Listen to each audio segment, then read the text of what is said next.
Well, it's day 4. Got the lift together yesterday. Here's the hydraulic unit that came with the 55-gallon drum lift. It's a self-contained 12-volt hydraulic pump. So we're going to be using that with the existing piston that came with it, but we're going to have to modify that. So I threw the regular piston back in place so we could get a measurement.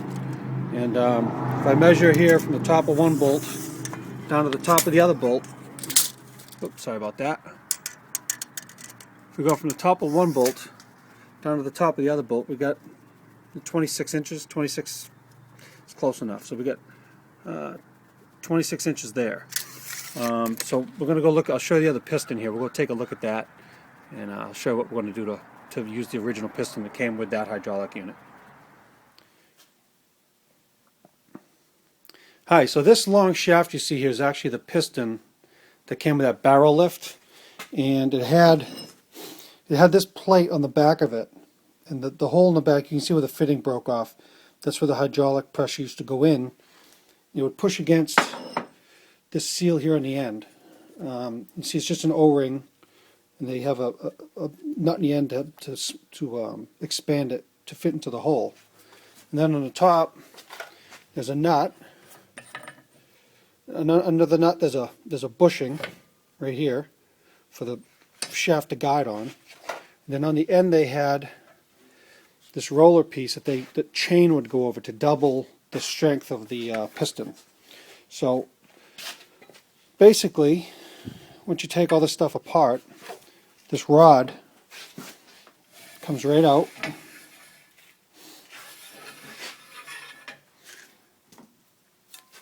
And so that rod comes right out, and then you just left with a piece of tubing. So what I'm going to do is we're going to cut this tubing off at a length, and I have another piece of Dom tubing here. We're going to end up cutting this to accept that piece, weld that all in place, and we'll drill a hole in the side for the new hydraulic fitting, and then we'll install the shaft and take a measurement. We'll end up cutting the shaft to length so that overall when we're finished between the two pins we're at that 26 inches. So I'm going to do some cutting and we'll be right back. Later, but I laid out the shaft next to the tube. What I need is a 26-inch overall length between pins. So this being the first pin, measured the center mark from here up, 26 inches. I left a 3-inch stick out off the end of this, which matches the cylinder that was on it originally.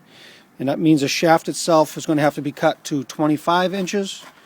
And we'll mark that. The pipe's going to be cut where it's marked.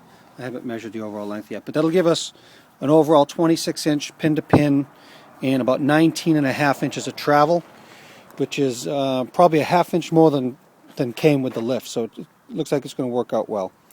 So I'm going to do some more cutting, and we'll start putting this together. I'll be right back. All right, this is the base from the piston that we're using. That was the bottom, the inside of the piston. I don't know if you can see it, but there's a remainder of a fitting that had broken off. The hydraulic pressure would go through that bottom of the piston directly, and that's what would make this thing operate. So what I did is I took the broken fitting that was still in the power unit, and I threw it in the lathe and machined it down. It's just under a ½ inch. So when we end up capping the cylinder off, we'll drill a hole and stick this into the side of it and weld that in place, and that'll be the new fitting to actuate the cylinder. And you'll see that as we get a little bit further along.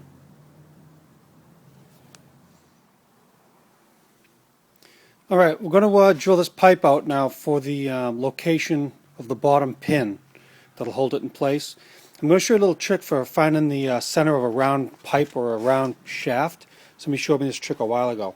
Basically, you just put a ruler or some thin piece of metal in place, and as you move the axis back and forth, you'll see that the actual device will tilt. You can see it changing and tilting. So basically you do that until you get it even with the surface that you're working on, and that's when you know you're on center. It's a neat little trick. It works good, and Hope that helps some people out. Great way to find the center of a round tube.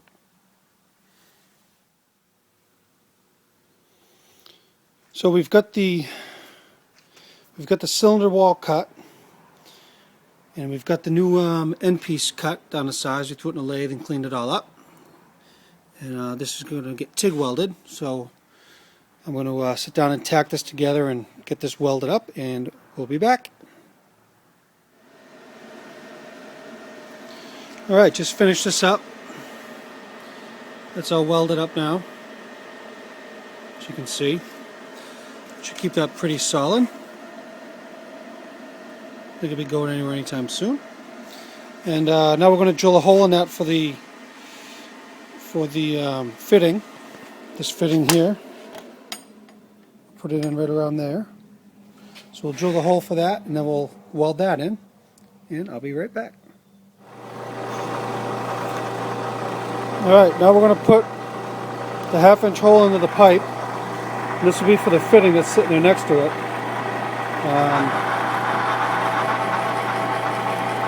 That's how we're going to make the cylinder actuate.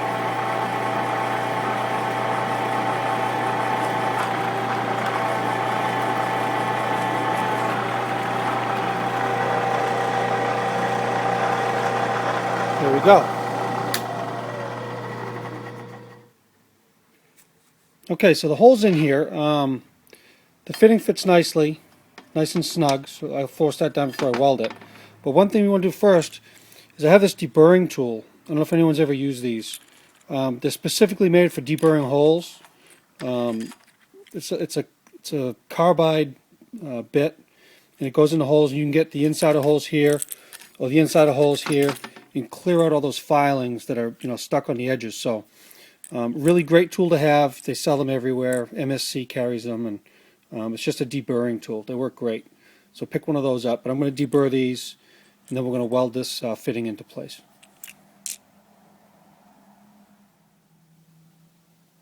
Alright, so the hydraulic fitting is all mounted.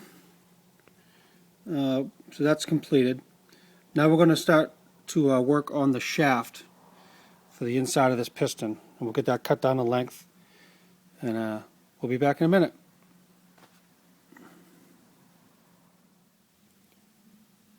Okay, there's our cylinder. It's all shortened up. Started out, I don't know, 5 foot, 6 foot. I think right around 5 foot cylinder. Cut it down, shorten the shaft. Got all the appropriate holes put in place. Got the end on it with a bushing to downsize it to where it's got to go. And get the fitting installed. So that's now a single acting cylinder that I can install on the lift, and it should get the job done. All right.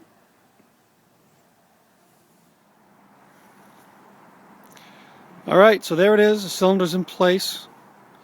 That's all mounted. See here, mounted in. We've got the hydraulic fitting coming out. The hose will run back to the pump when it's hooked up. Top side, we get that in place. And this should work out fine. That's going to be it for today. It was maybe a short video today, but it was a pretty involved day today. So see you next time around.